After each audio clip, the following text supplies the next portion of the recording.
Hey guys, welcome back to my channel. So in today's video, I'm going to be doing two different looks for you using the Natasha Denona Metropolis palette. I've seen quite a bit of videos from people I follow. I will have them linked down below, all the people that I follow who I've watched their video. I will specifically link their videos as well to this palette. I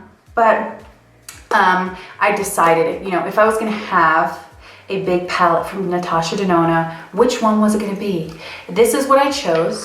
And so I'm going to do two different looks for you today. I did kind of go bold with both of my looks. I did want to really put to the test some of these deeper jewel tone colors in here because browns, they're boring. They can be beautiful, obviously, but browns, whether it's high end or low end, they work. You know what I'm saying? It's easy to make a brown eyeshadow.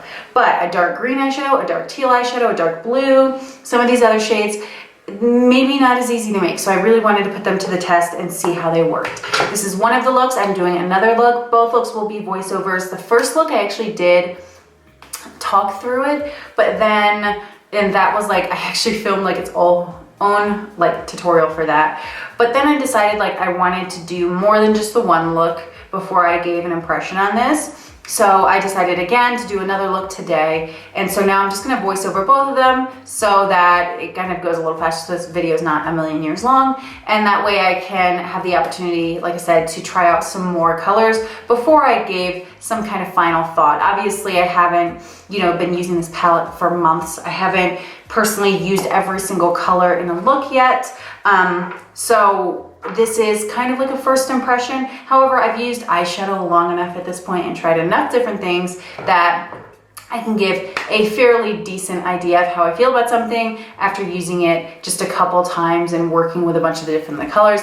I have a pretty good idea of how I feel about it. So first, we're going to get into the tutorial, and then after that, I will go through my final thoughts and how I feel about this palette and if I think it's worth your money.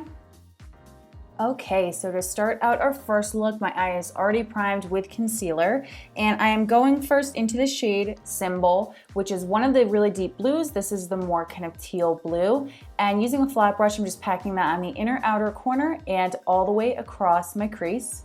Then I'm going to go in with just a clean brush to initially kind of soften and blend out that edge. And then after that, I'm gonna go into the shade Lethal, which is the lighter of the kind of olive greens in this palette. And I'm gonna blend that all around the edges. And then I'm gonna set my brow bone with a little bit of my face setting powder. And then we're gonna go into the shade Rope. And that is just gonna go all around the border of the green, just to give a little bit of an extra transitional kind of thing into our brow bone. And then putting the shade Jubilee all over my lid with my finger. And then after I apply that all over, I'm gonna take a little bit of aqueous and dab that right in the center on top of that first shade, just to add a little extra pop. Finally, I'm gonna go into the shade Enigma on the top of the eye and just pat that in the outer corner to add a little extra depth. I'm then putting the e.l.f. No Budge liner in black all across my waterline.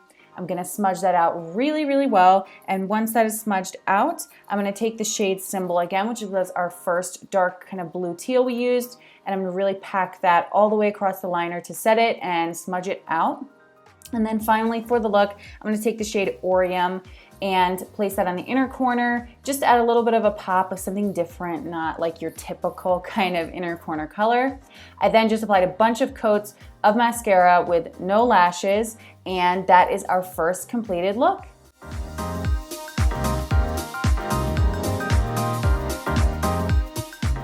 So for our second look, I'm starting off with that e.l.f. pencil again, the No Budge liner in black, and I'm applying that on my waterline and then all the way across my tight line. And then I'm basically making a wing shape with this liner. It doesn't have to be too precise, but kind of get it, pretty nice.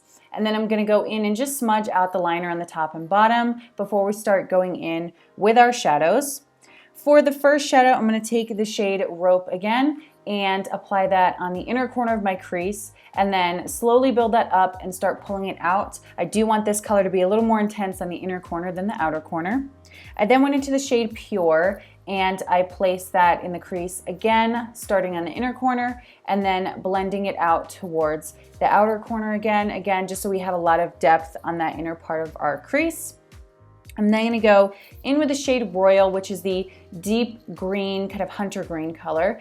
And that is gonna go all the way across where I put the liner and then very slightly into the crease. And then I'm gonna take the shade Antique and layer that on top of the green I put in the crease and kind of buff that in so it kind of blends into the crease a little better. And then just go back in with the green shade Royal one more time just to touch up where we did our blending.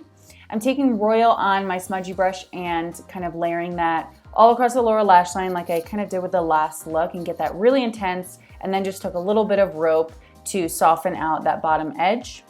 On the inner corner, I'm using the shade Queen and just really, really lightly kind of patting that all over. And then after that, I am gonna go onto the lid with the shade Orium again. I was gonna use something different, but this shade just worked so perfectly for this look, so I had to do it again. After that, our shadow is done. I'm gonna put on the Huda Beauty lashes in the shade HOODIE, which are some new ones from her line, and that will be the completed second look.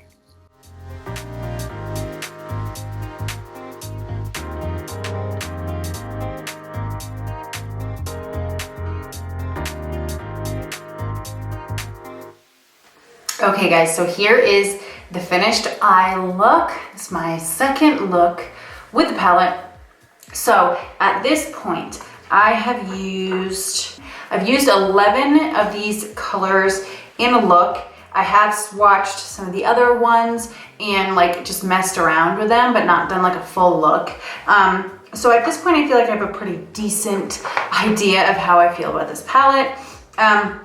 So I was watching Natasha use this palette in like a live demo that she did at Sephora, that I don't know, Sephora convention type thing a couple weeks back or a week or so ago, and they posted a video a couple days ago, Sephora did, of her look she did in like a little master class. And so she was talking about these colors that kind of had the number and the CP, and I'll leave right here what that means because I think it's like cream powder.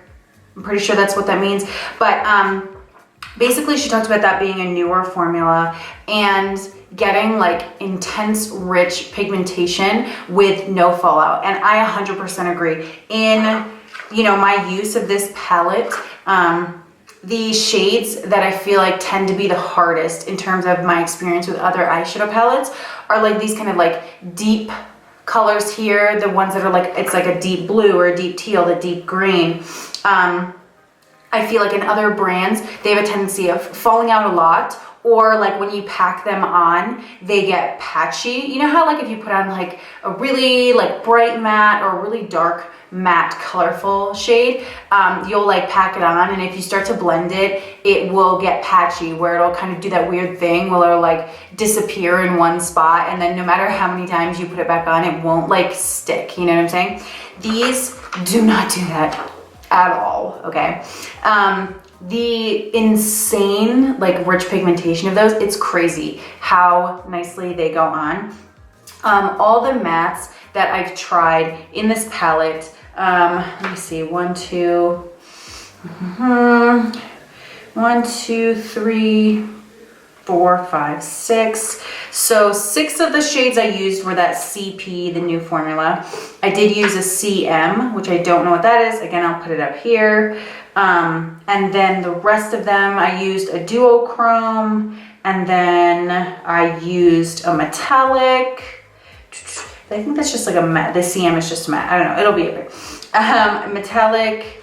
Let's see. That was a metallic, duochrome metallic. Yeah. So I've used duochrome metallic, the cream, whatever that is, and then the other matte formula. So that's pretty much all of them except for the K, which I will also put here. I'm not sure what that one is. There's just 1, 2 of those. So I haven't tried those on my eye. I have swatched them though. Blaze and Helena, where it's kind of like got a very, I don't know, glittery, more crumbly kind of feeling. So in my opinion, this is probably, okay, I gotta think about this. Yeah. This is probably, I'd say I'm 98% sure this is the best eyeshadow palette I've ever used. So I only have one other Natasha Denona palette. I have the Cranberry palette, and I love that palette. I don't use it enough, but it like works so well. It's amazing quality. And so this palette in particular, when I decided to buy this, I was like, I saw Mel Thompson, she ranked all of her like Natasha Denona palettes and did I think like a top 10 or like the 5 worst and the 5 best, something like that. And she ranked this palette as the #1 like best palette from Natasha Denona in terms of color and quality. I've seen a couple other people I follow, Morgan Turner, I'll link all these people down below, do reviews. Kinky Sweat also, I watched her video on this palette, and they all were like blown away for the most part with this palette. And I decided, if there was gonna be a Natasha Denona palette I'm gonna have, I figured this would be the best for me. I like that this is the midi size, so you do get more colors for your money, which is nice because the ones that are like the normal, like large size eyeshadows, you get only 15 colors for the same price. And to me, I'm not gonna use, I have so many eyeshadow palettes. I'm not gonna use up, a full eyeshadow. So having the midi size is fine for me because I know I'm probably still never gonna run through any of these. So I'm not really missing out, and I like the price point better of the midi size. Obviously it's half the price of the large one, so it's like perfectly half. So they're not like gouging you or anything, which is really nice. I love the packaging of this. I really love the outer casing of this. The dark teal is beautiful.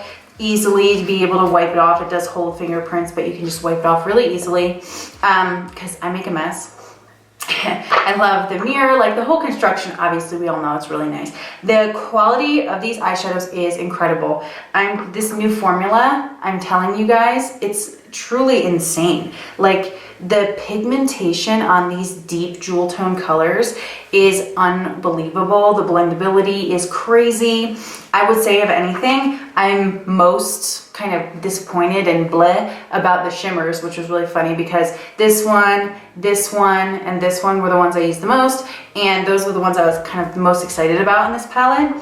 I did decide to just use them with a finger for the most part, and just put them on my eye as is. Like I usually would use like my peaches and cream glitter base, or I would usually put some kind of like sticky glitter glue down first before I go like a super glittery eyeshadow, just to kind of have it pop, or I would like wet it with some Fix Plus or something. But I decided not to do that, just to get a like true idea. They are really okay, I guess, without that. I'm sure though, if like I wet, this shade Orium, I'm sure if I wet that and then put it on, it would be like even more beautiful. So if anything, honestly, I'm mainly like me about the shimmers, but the matte colors in both formulations, I'm literally blown away. It's great. I do think, and this is gonna be hard because like I'm not a big Natasha Denona person. I am definitely the kind of person who I personally feel like I can find such good quality eyeshadows and get such nice looks with more affordable eyeshadow. Like you guys know Morphe. I love Morphe eyeshadows. I really like Juvia's Place as well. One of my favorites. Those Morphe and Juvia's Place are the brand I have the most eyeshadow palettes from. And I love them. They're inexpensive and you get great quality. But I still can say that this formulation, like her formulation here, is definitely way better. Doesn't mean the other ones still don't work, but you're definitely not, you're definitely getting what you pay for, I think, with the price tag of this palette. So yeah, I really love this. I highly recommend it to you guys. If you're wanting to try one for palettes and you haven't bit the bullet yet, like me, like I said, I only had that little cranberry palette. To finally bite the bullet and get a big one, I think this is probably your best bet. Also with like color range too. I mean, you get neutrals, you get warm neutrals, cool neutrals, you get bright colors, you get deep jewel tones, you get lots of shimmers. I think it's the most versatile, I think, out of all of her larger palettes. So I hope you guys enjoyed this video, found it helpful. Thank you so much for watching as always, and I will see you in my next one. Bye.